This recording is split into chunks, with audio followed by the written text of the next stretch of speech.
We are continuing to look for databases and sources of information that give you physical properties. Here I am pointing out the STN family of databases. STN stands for Scientific and Technical Network. You can think of STN as being like a supermarket with many different products on their shelves. There are over 150 different databases in STN. Most are very specialized that you will probably never need during your career. I already mentioned that Gamelin is one of the databases in STN. Later on, we will be looking at Beilstein, which covers organic chemistry.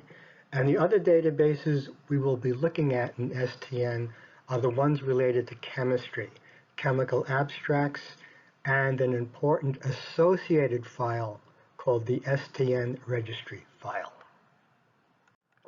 I am starting to show you the registry file in STN rather than in SciFinder because in STN it's much clearer what the registry file is. It is separate from the other chemical files. In SciFinder, as we will see later, it's hard to distinguish what's the registry file and what is the chemical abstracts file. You can be a much better searcher if you know the differences and clearly see them. The registry file is the largest database that has information and identification information about organic and inorganic substances and biological sequences, which we really won't be covering in this course. Of the 140 million compounds and substances in this database, there is experimental data for 3 million of these substances. There are 4.5 million data points. The different categories of data that might be included are in this list. Not every compound that has experimental properties have data in all these different categories. You can see at the top of the screen, if you do want to search STN, you do have to set up your own account, and the link is there. You pay for each search, which is very different from SciFinder, where you pay once and you use it as much as you want. As we go through the different STN databases, you will see what the costs are and what your choices are when you do a search. This slide shows you that there are experimentally determined spectra for less than 1 million of the 140 million compounds that are in the database. And there are many predicted properties. In fact, most of the substances in the database have predicted properties, which are a lot easier to obtain once you're using an algorithm than experimental properties, which must be determined and measured individually. There are also many predicted spectra. When it comes to predicted properties and predicted spectra, can you really trust them? If you are in the lab measuring a property and you see a different predicted property for that same substance, which would you trust? If there are any computational chemists among you, you can probably answer that question better than I can. As far as locating your substances, I give the 4 ways you can do it. If you have the substance name, the molecular formula, its structure, or its registry number. Registry number will cover separately in the next lesson. I'm just showing you other examples here. STN is what is called a command-driven database. You just get a simple symbol to tell you that the database is ready to be searched. In STN, it's that symbol at the top, the equal and greater than sign. That is all you get. You need to know all your commands as to what to do next. As I indicate here and in all the other examples I will be showing in STN, what you type is in this bold type. Everything else is what the system gives back to you. This particular example is from several years ago. It will look the same now. The first command you must tell STN is which one of these 150 databases you want to search. Each particular database is called a file. So your command is file, then the name of the database you want to search. Here it is registry. I want to see if there is data or even a record for the compound fentanyl. This is the command I use after the expand. Expand is a very useful feature. It brings you into what's called the dictionary file. The technical term is the inverted file. I say expand fentanyl/CN. I have to tell STN I'm looking for its complete chemical name. This feature is very useful because if the name that you entered is exactly right, it's always the third one down. It goes 2 up in the alphabet and 10 more entries down.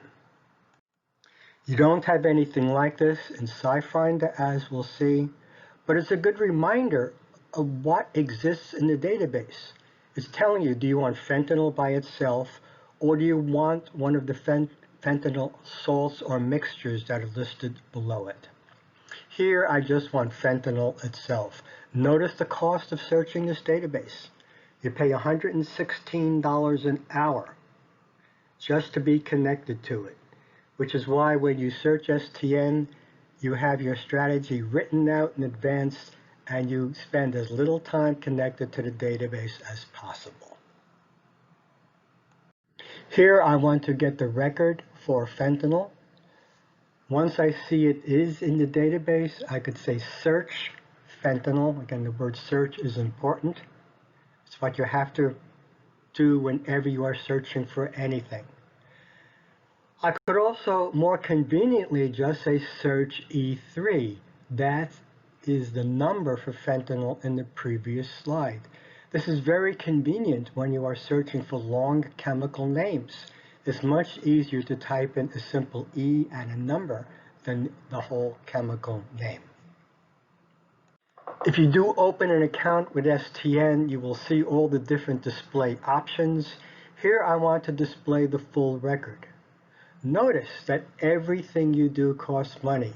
The search command costs $13.30 just to get the record for fentanyl. If I want to display something, in this case the full identity of it, it's another $4.55.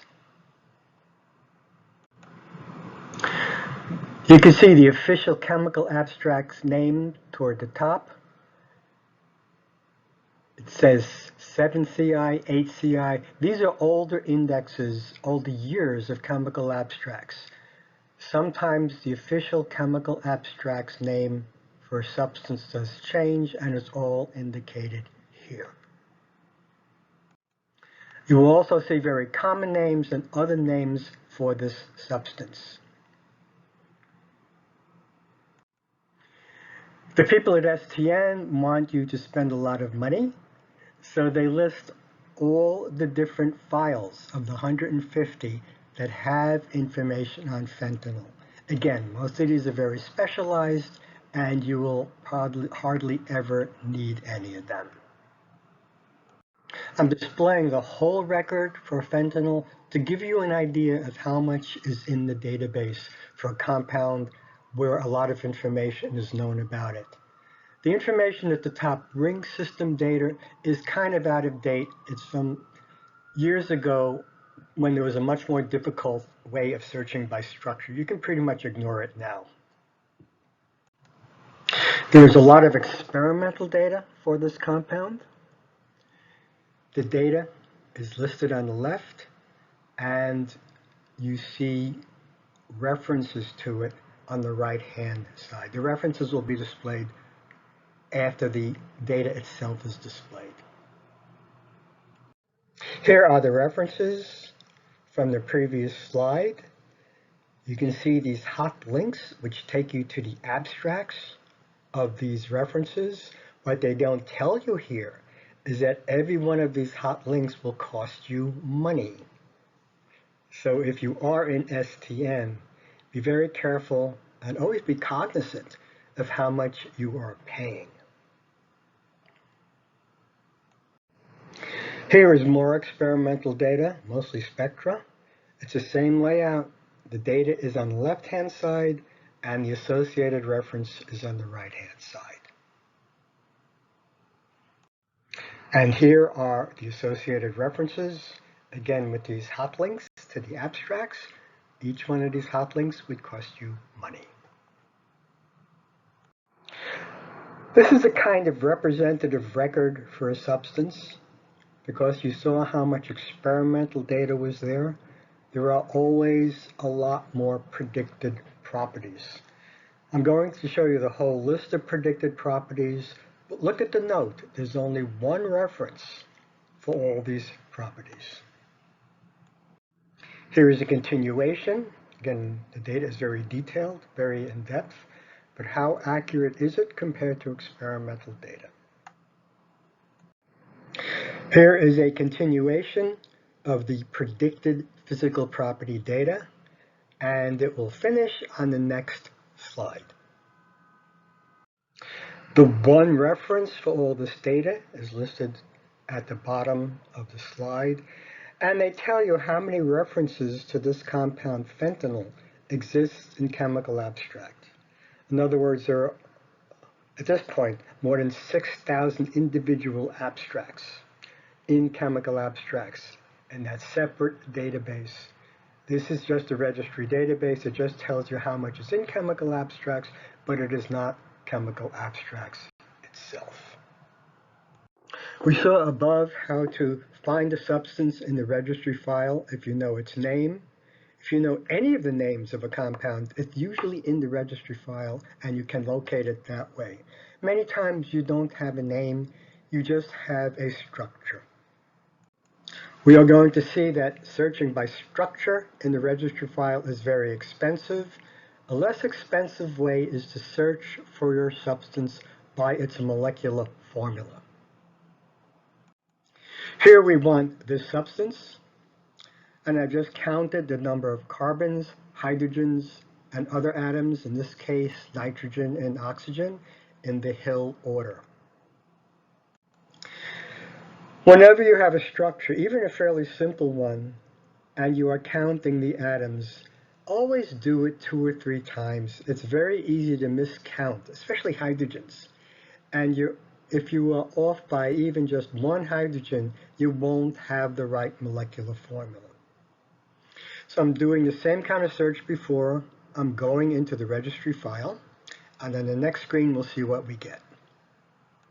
The first thing I want to do is to see if this molecular formula is even in the database. I don't want to search it directly because searching costs money. The expand command is always free. You're just paying $116 an hour to be connected to the database. So I put the atoms in the Hill order, a space between each one, and I have to say /mf to tell the database I am searching for molecular formula. Just like when we expanded by name, if your entry is correct, it will always be the 3rd one down. It goes 2 up in the alphabet and 10 down.